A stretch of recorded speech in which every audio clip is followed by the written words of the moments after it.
Você suportaria viver num império onde o medo era a lei e a dor, um espetáculo público? Onde a punição não era só para o corpo, mas para a alma? Em Roma, sob o olhar afiado de Júlio César, os castigos não serviam apenas para punir. Eram projetados para deixar cicatrizes na memória coletiva. Esqueça o que você viu em filmes ou séries sobre gladiadores. A realidade era 1000 vezes mais cruel e o mais assustador. Tudo era feito à luz do dia, com o aplauso da multidão e o silêncio cúmplice do Senado. O poder de César era absoluto, e quando ele decidia punir, ele não buscava justiça, buscava terror.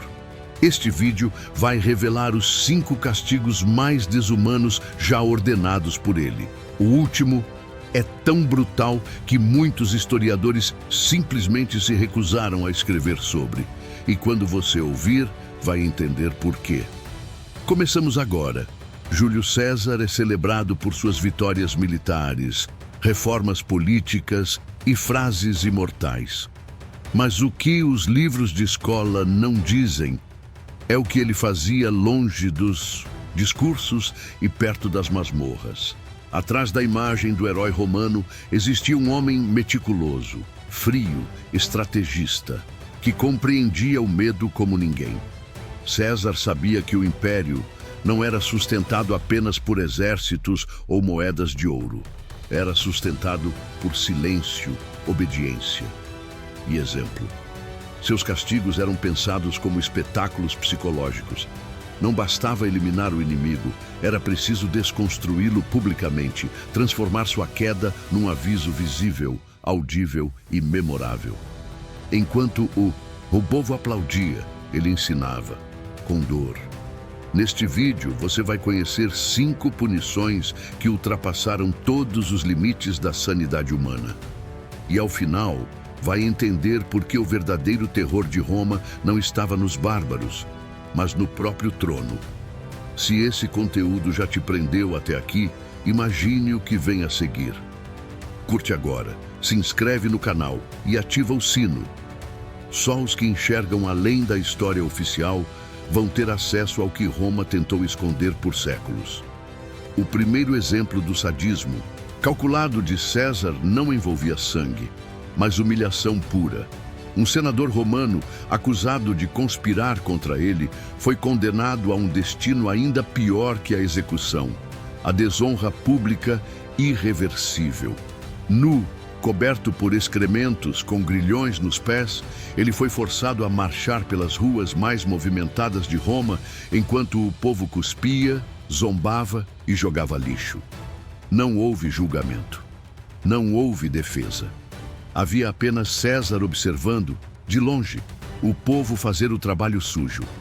O homem, uma vez respeitado no Senado, foi reduzido à escória diante dos olhos de sua própria família. Dias depois, foi executado em praça pública, como se sua alma já tivesse morrido muito antes. César sabia, não basta matar o corpo, é preciso matar a reputação antes. E assim, o império inteiro aprendeu que desafiar o imperador era ser apagado, em vida. Gaius Longinos era um comandante fiel, até hesitar. Em plena guerra civil, quando César exigiu obediência cega, ele hesitou por segundos. E isso foi suficiente para que o imperador o marcasse como traidor. Mas César não gritou, não aplicou espada, aplicou silêncio. Gaius foi jogado em uma cela de pedra, sem luz, sem cama, sem som, apenas uma jarra d'água e o próprio eco de sua mente. Dias, talvez semanas, sem saber se era dia ou noite, sem saber se ainda vivia para alguém. Quando finalmente abriram a cela, havia apenas um esqueleto em posição fetal e unhas cravadas nas paredes, formando símbolos indecifráveis. César não o matou com armas. Matou com o abandono. E com o vazio, com o tempo, o esquecimento se tornou sua cova. E sua história virou um sussurro entre os soldados. Até o silêncio serve como sentença, se César quiser. Para os desertores do exército, César reservava uma punição que fazia o próprio inferno parecer misericordioso. Era conhecida como a execução por 1000 cortes. Não era uma metáfora. O condenado era amarrado com os braços abertos, exposto diante da tropa, e então começava o ritual. Pequenos cortes, um por um, aplicados com lâminas finas e afiadas. Nada de ferimentos letais. Cada golpe era calculado para prolongar a dor, para extrair gritos, para quebrar o homem sem pressa. O sangue escorria lentamente. A morte só chegava depois de horas, quando já não restava dignidade alguma. Os soldados assistiam em silêncio, não por respeito, mas por pavor. César não só autorizava, ele assistia impassível. Aquilo não era punição, era teatro. Uma aula visual de lealdade forçada. Um lembrete de que, sob o comando de César, até o sofrimento tinha ordem e ritmo. Entre os soldados, essa história circulava em sussurros, como uma maldição. Um general romano, respeitado, veterano de muitas campanhas, cometeu um erro imperdoável. Apaixonou-se por uma prisioneira germânica. O que para muitos era amor, para César era traição. Quando soube, o imperador não explodiu de raiva.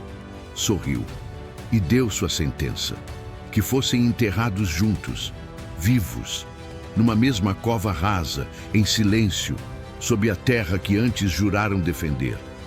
Enquanto Apá jogava os últimos punhados de terra, ele disse apenas: quem deseja morrer com o inimigo, que morra unido a ele. Não houve gritos, não houve comoção. Só o som abafado de 2 vidas se apagando sob a terra da vergonha. César sabia que não era preciso espadas para punir. Bastava fazer da morte uma metáfora viva do erro cometido. E a lenda se espalhou como aviso. O coração, sob César, era um crime.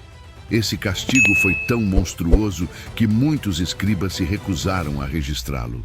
Mas manuscritos ocultos revelam o que realmente aconteceu. Um inimigo político, conhecido por confrontar César com palavras afiadas, foi condenado à prisão perpétua, mas não uma cela comum. Ele foi trancado em um cômodo escuro e alimentado diariamente. Mas a comida e a água estavam misturadas com substâncias alucinógenas. Nos primeiros dias ele gritava, via sombras, implorava por luz. Depois começou a rir, a falar com paredes, a arrancar os próprios cabelos. Até que um dia arrancou os próprios olhos com as mãos, tentando silenciar as visões demoníacas que só ele via. César não queria um mártir. Queria um louco esquecido. Alguém que desaparecesse da política, da memória, de si mesmo. O Império aprendeu. Não era necessário matar um homem para destruí-lo. Bastava deixá-lo viver, dentro do próprio inferno. O que acontece quando um homem detém poder absoluto e não tem ninguém para dizer não? Ele deixa de ser homem e começa a brincar de Deus. César não via inimigos, via lições ambulantes. Cada castigo que ordenava era uma mensagem gravada no corpo de alguém, para que o medo falasse mais alto do que qualquer discurso. Ele sabia que o terror silencioso dura mais que o estrondo de uma espada. Suas punições não buscavam justiça, buscavam controle. Ele não matava apenas pessoas, matava vontades, quebrava espíritos, moldava a sociedade pelo trauma. E Roma assistia, em silêncio.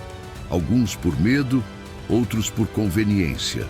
E a verdade mais amarga é essa: o Império não caiu por falta de exércitos, mas por excesso de obediência. Quando o medo substitui o diálogo, a civilização já começou a ruir, mesmo que os mármores ainda estejam de pé. Achamos que evoluímos, que deixamos a Roma brutal no passado. Mas e se os castigos só mudaram de forma? Hoje, não somos arrastados nus, pelas ruas, mas somos cancelados em segundos. Não somos enterrados vivos, mas sepultados no esquecimento digital.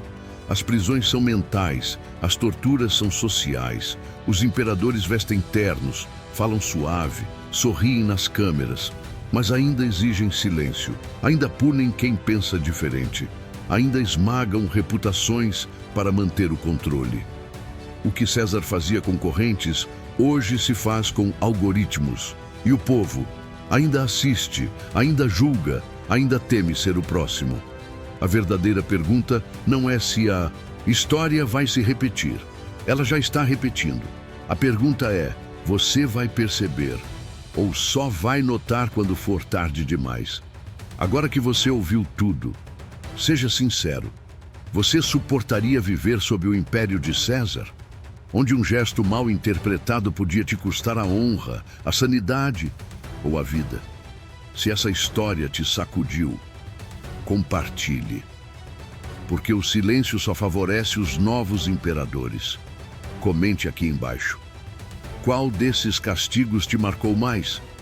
E o que você faria se estivesse no lugar do condenado?